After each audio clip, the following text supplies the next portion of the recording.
నమస్కారం. శిల్పి, రాయి మరియు అంకితభావం వినడానికి చాలా సాధారణమైన పదాలు కదూ. కాని నిజమైన విజయం వెనుక ఉన్న అసలైన రహస్యాన్ని మన కళ్లకు కట్టినట్లు చూపే ఒక అద్భుతమైన కథ ఇది. ఈనాటి మన విశ్లేషణలోకి నేరుగా వెళ్ళిపోదాం. మొదటి భాగం: రవి కళ మరియు ఒక వృద్ధ శిల్పి. ఈ కథలో మన హీరో రవి ఒక చిన్న పట్టణంలో పెరిగే ఈ కుర్రాడికి ఎప్పటికైనా సరే ఒక గొప్ప శిల్పి కావాలని చాలా పెద్ద కల ఉండేది. వాళ్ళింటి దగ్గరే ఒక వయసైన శిల్పి ఉండేవాడు. ఆ వృద్ధుడు ఒక పెద్ద గట్టి రాయిమీద తన పనిముట్లతో రోజంతా ఎంతో శ్రద్ధగా పనిచేస్తూ ఉంటే మన రవి అలా గంటల తరబడి చూస్తూ ఉండిపోయేవాడు. సరే, ఇప్పుడు నేరుగా అసలు విషయంలోకి వెళ్దాం. ఆ వృద్ధుడిని అలా చూసి చూసి ఒకరోజు రవి నేరుగా ఆయన దగ్గరికే వెళ్ళాడు. తాతా, అసలు ప్రాణమే లేని ఇంత పెద్ద గట్టి రాయి ఒక అందమైన విగ్రహంగా ఎలా మారుతుంది అని తన మనసులో ఉన్న ఆ అమాయకమైన ప్రశ్నను అడిగాడు. దానికి ఆ వృద్ధ శిల్పి తన పని ఏమాత్రం ఆపకుండా ముఖంలో ఒక చిన్న చిరునవ్వుతో చాలా సింపుల్గా ఒకే ఒక్క మాట చెప్పాడు: అంకితభావంతో. వినడానికి ఇది కేవలం ఒక పదం మాత్రమే కావచ్చు, కాని ఆ వృద్ధుడే అనుభవంలో దాగిన బరువు, ఆ పదానికున్న అర్థం అక్షరాల చాలా చాలా పెద్దది.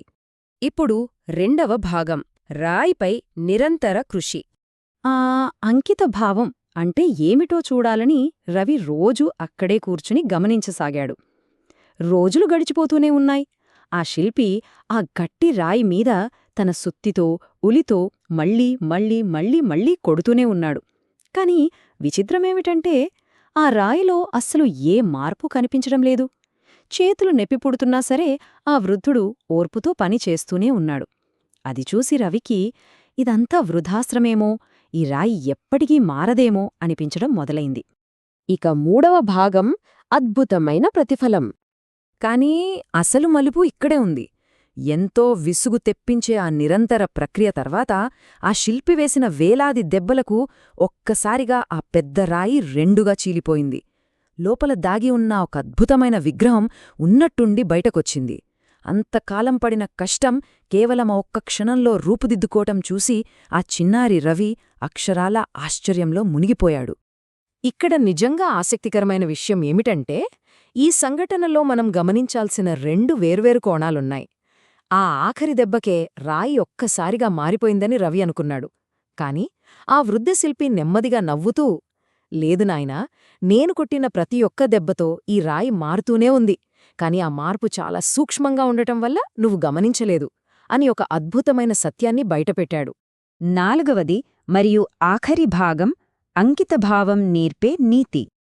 ఈ చిన్న సంఘటన మరియు ఆ వృద్ధుడి మాటలు రవి ఆలోచనా విధానాన్నే పూర్తిగా మార్చేశాయి. ఆ రోజు నుండి రవి తను చేసే ప్రతి పనిలోనూ పూర్తి శ్రద్ధ పెట్టడం మొదలుపెట్టాడు. తక్షణ ఫలితాలు కనిపించకపోయినా ఏనాడూ నిరాశపడలేదు. ఫలితంగా కొన్నేళ్ల తరువాత అతనే స్వయంగా ఒక గొప్ప శిల్పిగా ఎదిగాడు. స్థిరమైన ప్రయత్నం కాలక్రమంలో ఎంతటి విజయాన్నైనా ఇస్తుందని ఇది నిరూపిస్తోంది కదూ. కాబట్టి ఇక్కడ అత్యంత కీలకమైన విషయమేమిటంటే అంకితభావం యొక్క అసలైన అర్థం. మన కంటికి వెంటనే ఫలితం కనిపించకపోయినా నిరాశ చెందకుండా చిన్న చిన్న ప్రయత్నాలను నిరంతరం కొనసాగించడం. మనం వేసే ప్రతి అడుగు, అది ఎంత చిన్నదైనా సరే, అంతిమ విజయానికి పునాది అవుతుంది. ఆ వృద్ధుడు వేసిన మొదటి దెబ్బకు ఎంత విలువుందో, విగ్రహాన్ని బయటకు తెచ్చిన ఆఖరి దెబ్బకు కూడా అంతే విలువుంది. పర్ఫెక్ట్గా సరిపోయింది కదూ. ఈనాటి మన విశ్లేషణను ముగించే ముందు ఒక చిన్న ఆలోచన చేద్దాం. మనందరం కూడా మన జీవితాల్లో ఏదో ఒక లక్ష్యాన్ని చేరుకోవడానికి కష్టపడుతూనే ఉంటాం. మరి ఆ ప్రయాణంలో ఈరోజు మనం ఏ గట్టి రాయిని చెక్కుతున్నాం? బయటికి పురోగతి కనిపించకపోయినా సరే ఆ ప్రతిఫలం ఇచ్చే ఆఖరి దెబ్బ కోసం మనం నిరంతరం శ్రమిస్తూనే ఉన్నామా?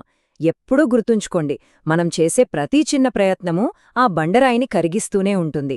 అంకితభావాన్ని వదలకుండా ఉంటే ఆ వృద్ధ శిల్పికి దొరికిన అద్భుతమైన ఫలితమే ఖచ్చితంగా మనందరికీ ఎదురుచూస్తూ ఉంటుంది. ఆలోచించండి.